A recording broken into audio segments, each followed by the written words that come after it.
Last week, the Walt Disney Company said that they were shutting down MuppetVision 3D, not so that they could replace it with something new, but instead, down the block, they could have a Monsters, Inc. roller coaster. They also said it was going to be an immersive land, and instead of a MuppetVision 3D theater, they are going to put some kind of theatrical show in that space so that they can call the entire land immersive. Well, the Jim Henson Company, not the Disney Company, has finally responded to Disney's cowardly move to say they're getting rid of MuppetVision 3D at Disney Hollywood Studios. Let's talk about that on That Park Place. Let's get into something that I think we need to talk about: Disney's lack of courage.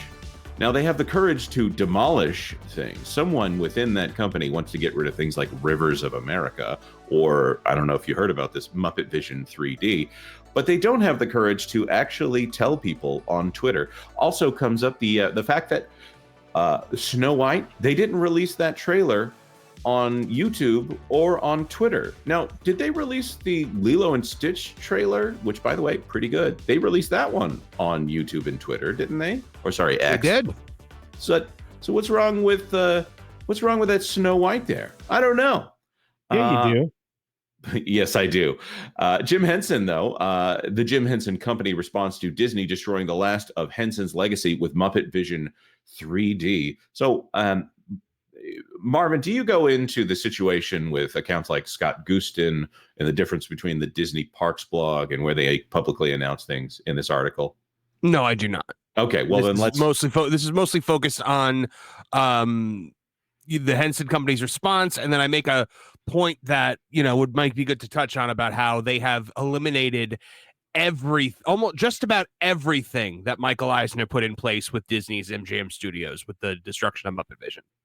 That's a really good point, because Star Wars Galaxy's Edge got rid of the entire backlot, which was that whole Hollywood idea. Did they ever actually release, what is it, the Lotto? What was the movie with Bette Midler that they shot in the back? Did that ever actually come out? I have no idea.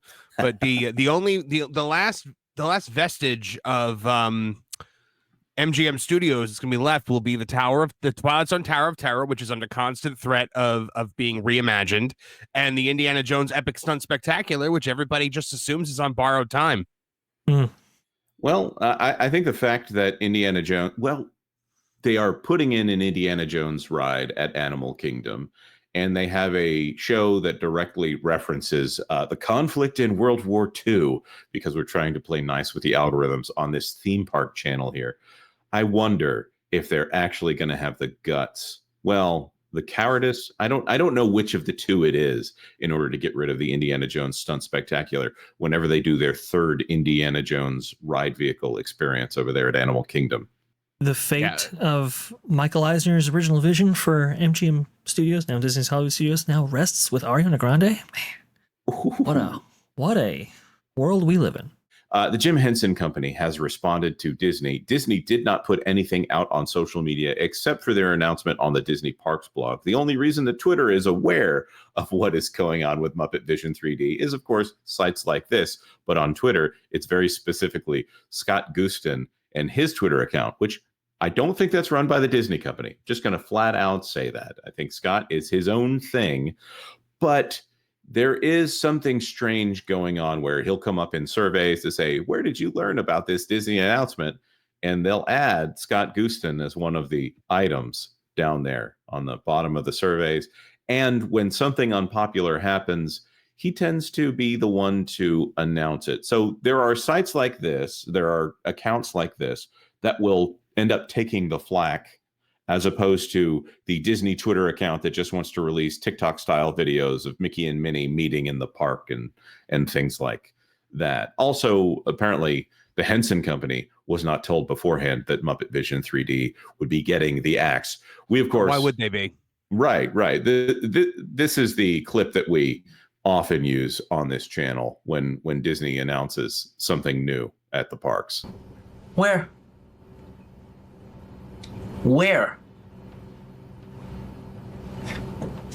Dwight? Seems like you already know where. Also need to point out that they are not replacing MuppetVision 3D with Monsters Inc. Land. They are putting it down the block from Monsters Inc. Land, and so they are demolishing MuppetVision 3Ds. But let's read this. Jim Henson Company responds to Disney destroying the last of Henson's legacy with MuppetVision 3D. The Jim Henson Company has made an official statement in the wake of Disney announcing plans to destroy MuppetVision 3D, the final work of company founder and Muppet creator Jim Henson. The studio founded by Henson, which continues to bring puppet creatures and creations to life today, gave a respectful and reflective look back on the work with an eye toward the future. The post was made on the company's official Instagram.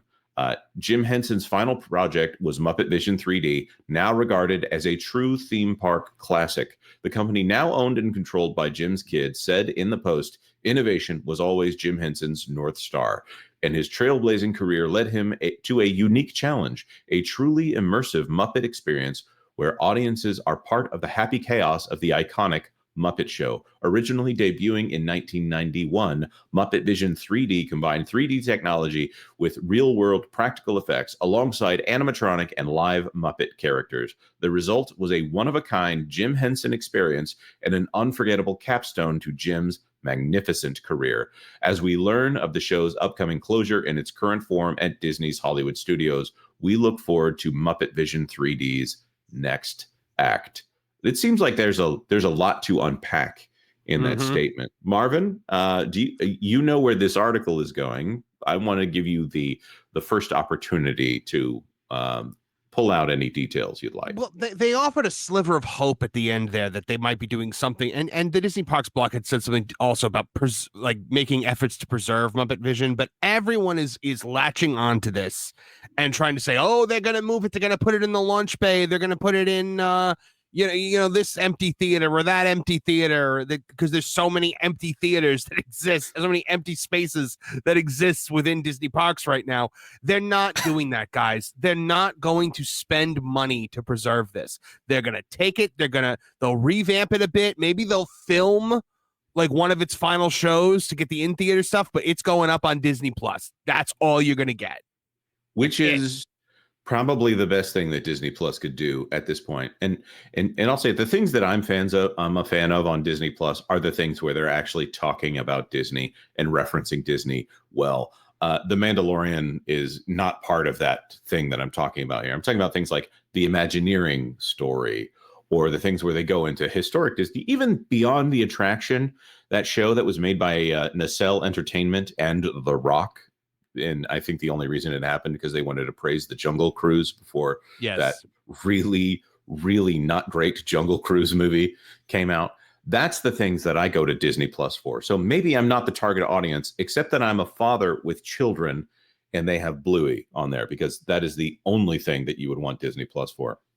I don't see MuppetVision 3D getting honored on Disney Plus. I see them sticking it on there so that they can say that they have it there. But I don't see this as honoring MuppetVision 3D. They could release this in 3D. They could do a special edition Blu-ray with a 3D option. They could release this thing on Apple Vision Pro and put you in theater for the experience. I don't think the money justifies that, so they probably won't do it. Also, the Apple Vision Pro, I think even Apple might not be supporting that thing in the way that they probably ought to, if it is the quote unquote next generation of the company here.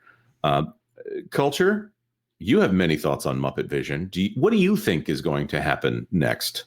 Well, I think that Disney is going to not want to lose face. I think we're going to lose a piece of history and a legacy of Jim Henson, as is suggested in the article. I think you're going to lose a considerable portion of your fan base. And I don't think you can entice them with some kind of lame remake of Muppet Mayhem, Bologna Sausage, whatever it is, roller coaster thing. So what I think is Disney is going to be out of the Muppet business, to be fair, with the exception of those static representations and a roller coaster that pretty much didn't need to be touched at all. Disney's spending money in all the wrong places, Jonas. Well, I'm very disappointed in them. look at all the people who were involved in MuppetVision 3D that are no longer involved in the Muppets. Classic people. I mean, you got Jim Henson, first of all, as Kermit the Frog and as Waldorf. You've got Frank Oz as Piggy and Fozzie. You've got Richard Hunt as Scooter. You've got Steve Whitmire as Bean Bunny and Kermit. All of these people no longer involved, no longer going to have a place in Disney parks. Just all gone, wiped from the map. And, Jim Henson obviously passed away. It might also, I'm not 100% sure, it's one of the last performances for Richard Hunt before he passed away, because I believe he passed away sometime in 1991. Yeah, I mean, there's so much going on here, and there's so much history just being not just abandoned, but destroyed, or both, or all, or whatever. Right. And this is a picture for those of you who only listen in audio. Vash has brought up a tweet from Joshua Harris, and it's Dave Goelz, Frank Oz, and Jim Henson performing the show. Dave Goelz is the only one left who consistently works on Muppet production. Yes. And he's great. He does a fantastic job. Speaking of things, Figment. Is he really? Well, did you know that? Yeah, he's Figment. I did not know that. The replacement for Billy Barty in that role, because Billy Barty, oh man, that guy was awesome. Perfect voice in the role. There's part of me that wants to give up on covering the current Disney company and just talk about things that they used to be, because I feel like this is a company in past tense at this point. It is. I mean, and that's what's so funny. I mean, if you have the good fortune of owning the history of the parks books as they came out, like I did, I always bought the 25-year anniversary of Disneyland and so on and so forth. The same thing with Disney World and so on. If you actually are somebody that's that ingrained in Disney, you can go back and look up the better days. You can even see the transition from the original Walt Disney parks and resorts and media, and see the transition to Eisner, and you see that dead period in between, that kind of without the visionary, they lost their direction. And I think those types of subjects might be a good idea for us to do, like maybe some short films on the dark times, right? When when Miller was involved and got shoved out the door because, despite being family, he wasn't really family, and he didn't have great ideas moving forward. Right. He was a legacy hire, and no one disliked him, but he obviously didn't have what it took to move the company forward. Yeah. And they needed in the end, they needed a film executive. And Eisner was an amazing pick, because while we often remember him for the bad choices that he was making towards the end, he was a creative, focused executive in a company that is very centered on creativity. And the things he did to bolster that company, even when animation was not doing well, is the reason the company is alive today. He built the other nameplates, right? He built Hollywood Pictures. He built Touchstone. And he did that with his friends. See, this is the thing about having somebody like him. Miramax. I was leaving that out anyway. The thing is, he had all these friends, these other powerful friends. Went on and left because he was kind of a jerk at the end, and started their own thing called DreamWorks SKG. Right, but you have all these minds that all have great creative ideas. They all know how to run things. They're all headed in the right direction. We don't have that anymore. It's always why I return to the same argument. Disney requires two people. It requires a creative genius visionary, and it requires a creative money manager, salesman. Because otherwise it doesn't work. And right now, I'm going to say that they have a finance guy right now. I do think that Hugh Johnston is capable of running this company as a finance guy. Things that he's done. I actually believe that they have one of the pieces that they need in order to make this company run. He's a poison pill, Jonas, but I agree with you. That guy is a giant poison pill walking. So I'm glad you brought up the Michael Eisner era, because a lot of this does stem from that era, which is very interesting. I was doing some research on the Muppets and everything like that, and what actually happened during that very particular time in Disney history. Came to this Forbes article, Disney deal, Kermit goes for the big bucks. This by Forbes back in 2004. Back at the time, Michael Eisner had said that he was near a deal for the Jim Henson Company, quote, finally culminating years of romance. but settled on eventually acquiring the Muppets outright back in 2004.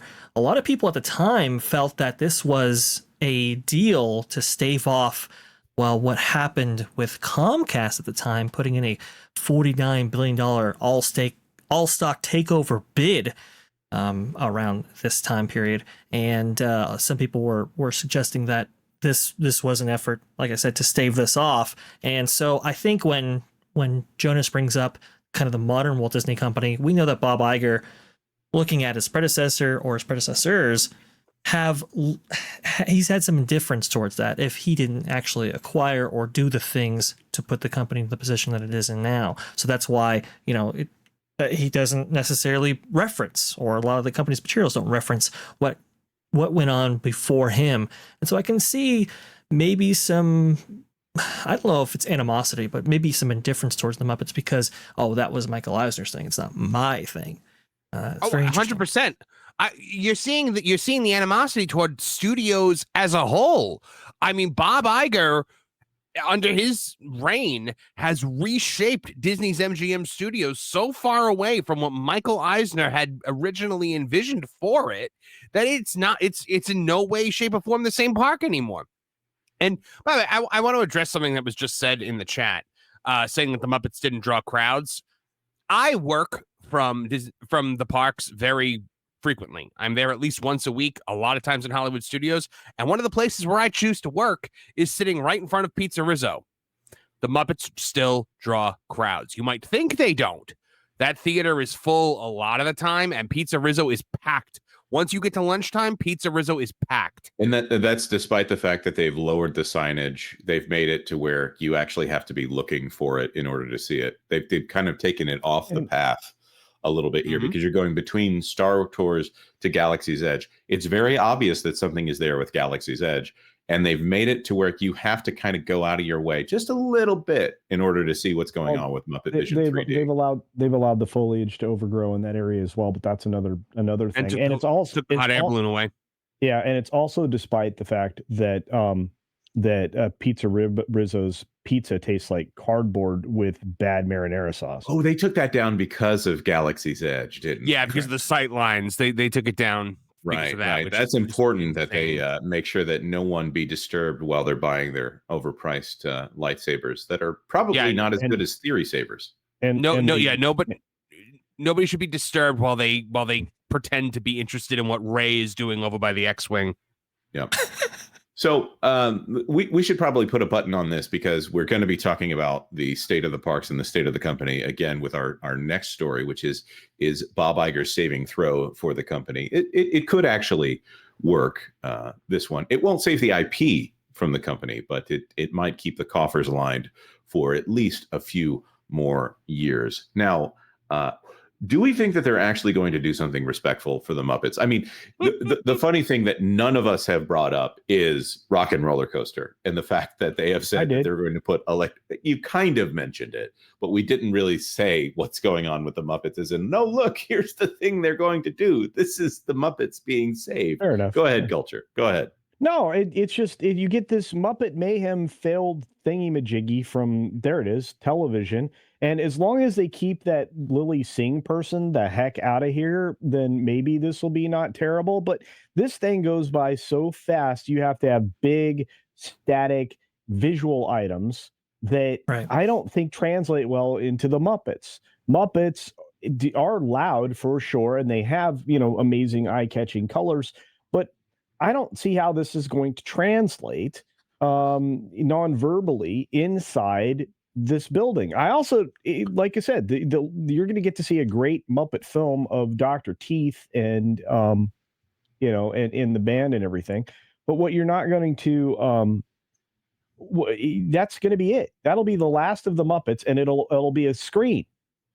There won't be physical things there unless they somehow magically teleport all the animatronics. I can't imagine them doing that, but maybe they're going to fill this coaster with animatronics. I doubt it. It's too fast. You go by them in a heartbeat. No, animatronics in the dark. No, I don't. No. I think this will be that they will do what they did with Aerosmith is they'll do one show scene and then they will put you out there. There'll be a bunch of posters that are rock albums but redone as if they're the Muppets, and the jokes will be, you know, just good enough for it. Might still even be G-Force Records, and then they'll repaint a couple of things. There might be a couple of gags here and there, but I don't have any expectation for this whatsoever. And they will save on the license for Aerosmith. Could they put in the big finale scene from MuppetVision in here as the music soundtrack that you ride around to? If the Swedish chef shows up to destroy Electric Mayhem, then that would actually be an interesting idea. Or he fires a cannon at you as you're headed down the hallway. Yep. Yeah, I mean, that'd be great. Or if there's how many people shooting at you while you're going through the how many people have watched anything Muppet related in the last couple of years who know what the modern Muppets sound like? Kermit opens his mouth, you're at least going to expect Steve Whitmire, and you're going to get, "Hi everyone, it's me, Kermit the Frog." Yep. That would be. I tried to do a bad Matt Vogel impression, and I ended up sounding more like Kermit than Matt Vogel just sounded. Oh boy. Yep. Thanks for watching That Park Plays News. For more information, consider checking out www.thatparkplace.com. And don't forget to subscribe, share, like, and send this out on your favorite social media accounts.